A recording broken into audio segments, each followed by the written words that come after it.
Alrighty, guys, for this next problem, I want you to try this one. So it's right here. You're solving for n. That looks like an n or an h, but you're solving for n. This is what you call the interior angle sum formula. But I want you to try and solve for n. So press pause, give it a quick try with you and your neighbor, and then check your answer. I'm going to move this here in just a second. So press pause. All right, so the first thing you should have done was divide by 180. You could have multiplied through the 180, but again, you're multiplying only to the n half to divide it anyway. So once you divide by 180, I then got that n minus 2. So I need to then get the minus 2 to become a plus 2. So I add 2 to both sides. And so there we go. S over 180 plus the 2 equals our n. All right, that's a good one.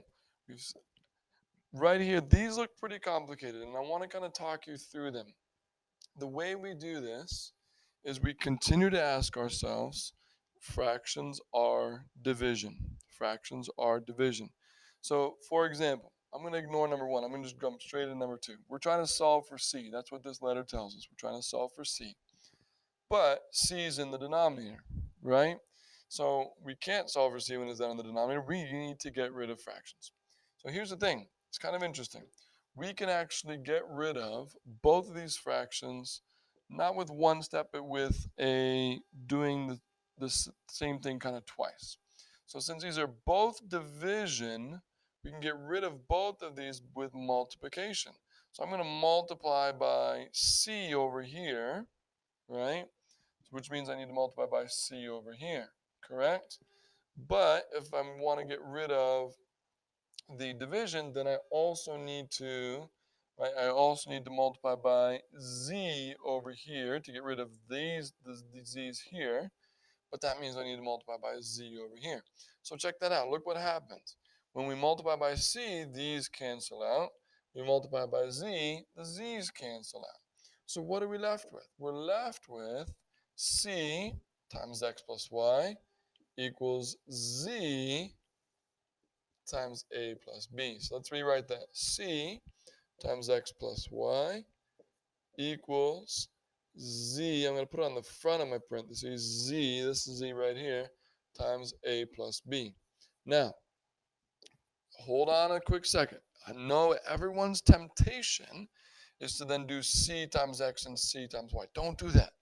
I know we're trying to solve for c. So if you distribute it, you're going to actually cause trouble for yourself.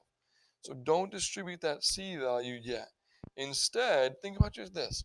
We're trying to solve for c. What's the operation right there? The operation between the c and the x plus y is multiplication. How do I do the opposite of multiplication? Opposite of multiplication is division. So we're going to divide by something on both sides. And that something is this entire x plus y. Since that's what we're multiplying by, we can just divide by that exact same thing. So now the entire x plus y cancels out because it's x plus y divided by x plus y. That equals 1. So 1 times c is to c. So that cancels out. And guess what? This is what c equals. This whole mess. So I told you this was definitely going to be messy. That's a crazy looking answer, but that is your answer. So with your neighbor, it's a similar process for these others. Try number one, try number three, try number four. Those are pretty similar. So you can press pause and try those out. The last one that I want to do with you is number 5 because this one's different. We're solving for b. Let me zoom in on that one as well. We're solving for b, but b is being squared. So the first thing is don't attack the bad guy right away. That's your bad guy. Don't attack him right away. Let's get the a squared out of there first. So I'm going to subtract a squared from both sides. You guys should recognize this formula. You learned it in middle school. Everyone say it out loud if you remember what it is. It's that crazy Greek guy. His name is Pythagoras. The Pythagorean theorem. So the a squareds canceled out. You're left with b squared equals your c squared minus the a squared. And now here's the last thing. This is kind of a little bit different. The b is being squared right here. Think to yourself, what's the opposite of being squared? And hopefully you'll come up with almost the exact same word. The opposite of squared is to take the square root. So we take the square root. I'm not sure where my squared went on this guy.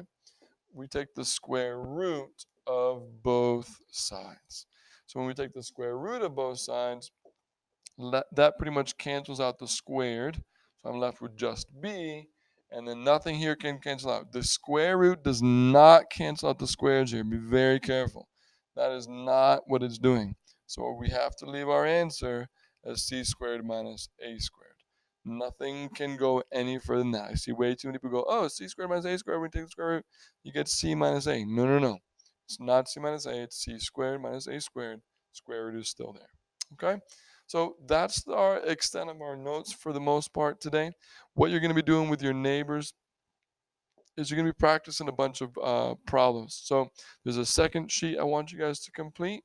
You can ask Mr. Montag the sub for that.